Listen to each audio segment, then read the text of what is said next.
There's no feeling more intense than starting over. If you deleted your homework the day before it was due, as I have, or if you left your wallet at home and you have to go back after spending an hour in the commute. If you won some money at the casino, you put all your winnings on red, but it came up black.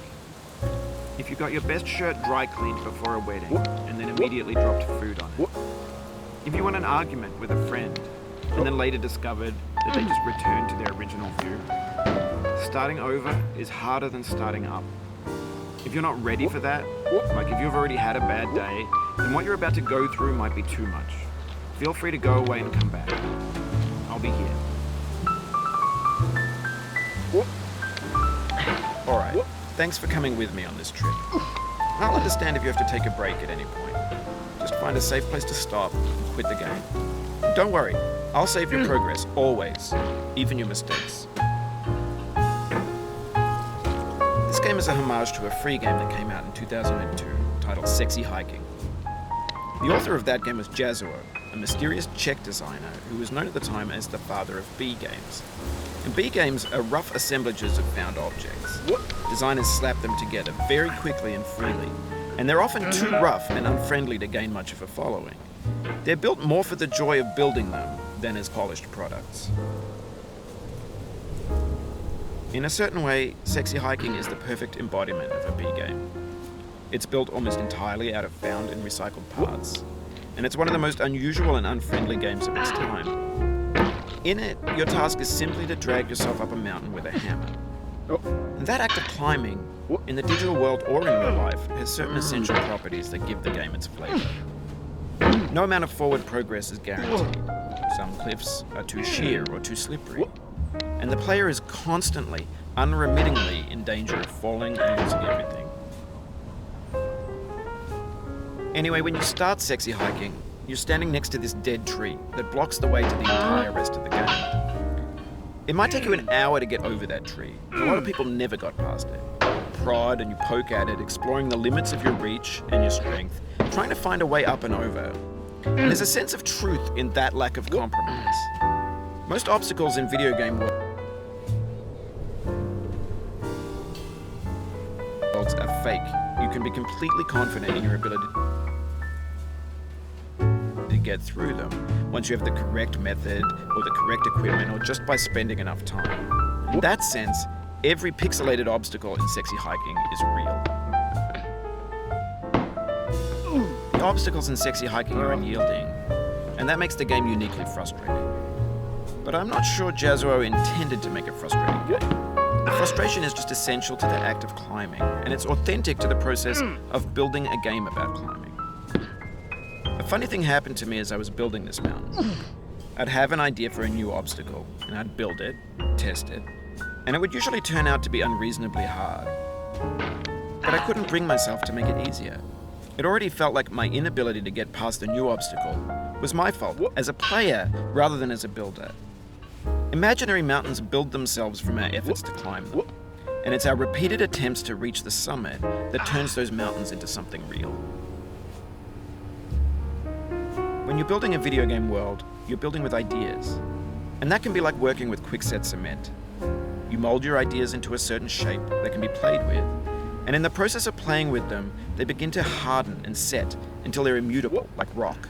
And at that point, you can't change the world. Not without breaking it into pieces and starting fresh with new ideas. For years now, people have been predicting that games would soon be made out of prefabricated objects, bought in a store and assembled into a world. And for the most part, that hasn't happened, because the objects in the stores are trash. I don't mean they look bad or that they're badly made, although a lot of them are. I mean they're trash in the way that food becomes trash as soon as you put it in the sink. Things are made to be consumed and used in a certain context, and once the moment is gone, they transform into garbage. In the context of technology, those moments pass by in seconds. Over time, we've poured more and more refuse into this vast digital landfill that we call the internet. It now vastly outnumbers and outweighs the things that are fresh and untainted and unused. When everything around us is cultural trash, trash becomes the new medium, the lingua franca of the digital age. And you can build culture out of trash. But only trash culture. Be games, be movies, be music, be philosophy. Maybe this is what digital culture is. A monstrous mountain of trash, the ash heap of creativity's fountain.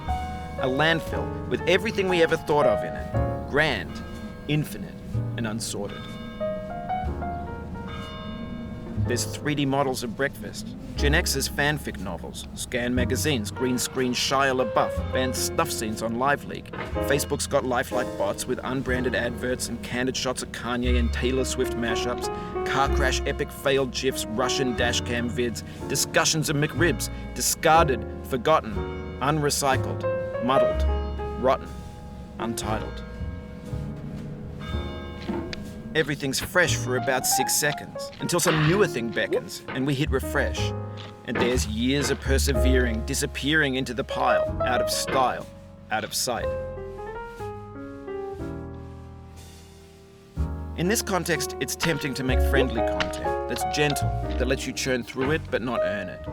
Why make something demanding if it just gets piled up in the landfill, filed in with the bland things? When games were new, they wanted a lot from you. Daunting you, taunting you, resetting and delaying you. Players played stoically. Now everyone's turned off by that. They want to burn through it quickly. A quick fix for the fickle, some tricks for the clicks of the feckless. But that's not you, you're an acrobat. You could swallow a baseball bat.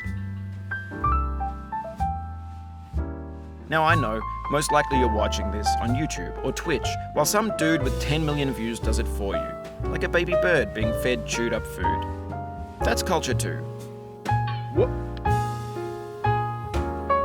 But on the off chance that you're playing this, what I'm saying is, trash is disposable, but maybe it doesn't have to be approachable. What's the feeling like? Are you stressed? I guess you don't hate it if you got this far. Feeling frustrated? It's underrated.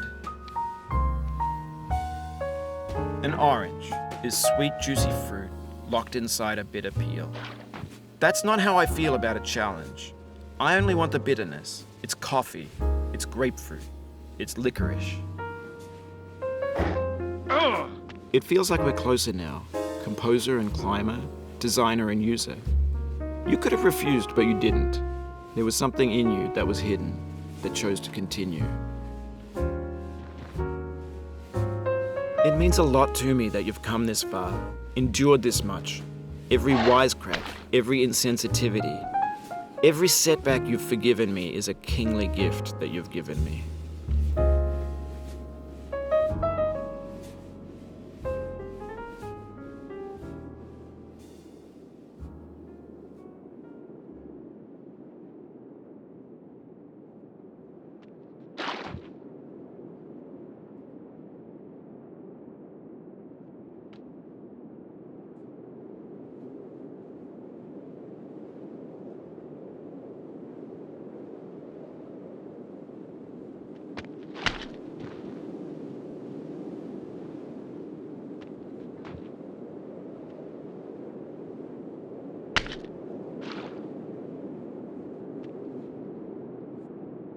We have the same taste, you and I. It's not ambition, it's ambition's opposite. An obdurate mission to taste defeat. You'll feel bad if you win, so I put this snake in for you.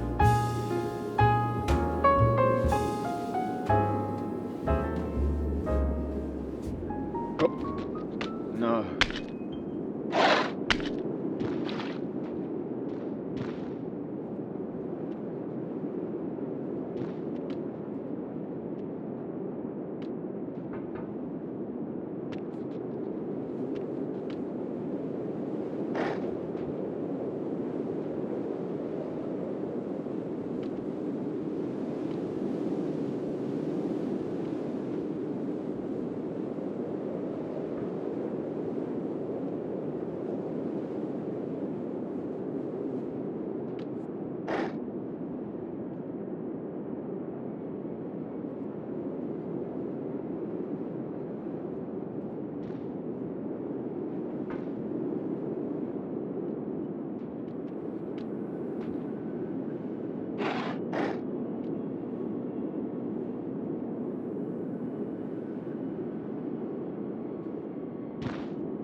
Oh.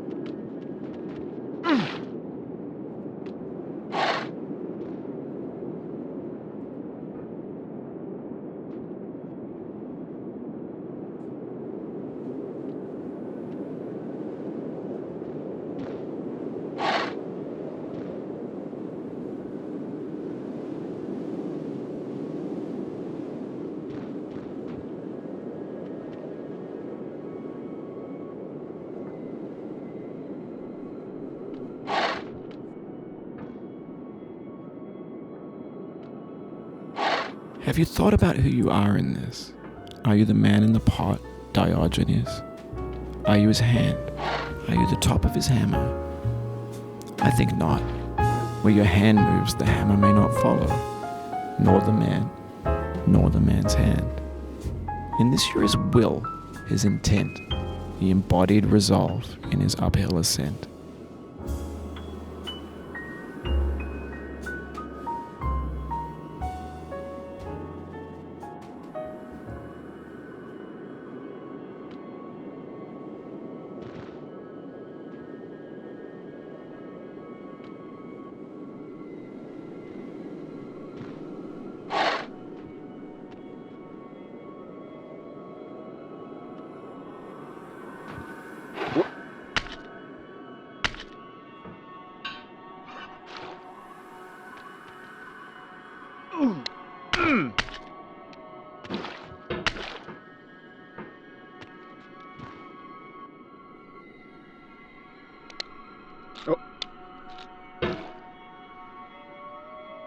Now, you've conquered the ice cliff, the platforms, the church, and the rectory, the living room and the factory, the playground, the construction site, the granite rocks, and the lakeside.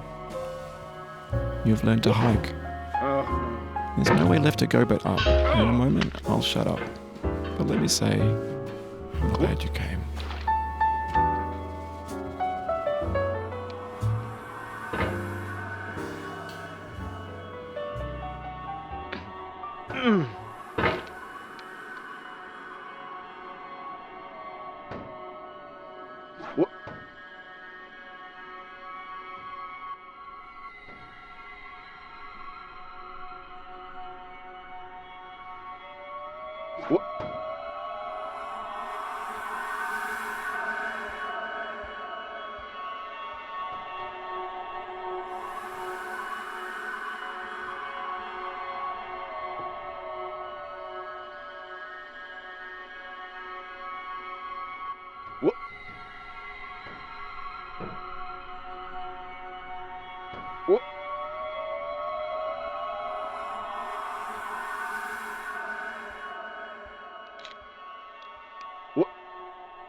I dedicate this game to you, the one who came this far.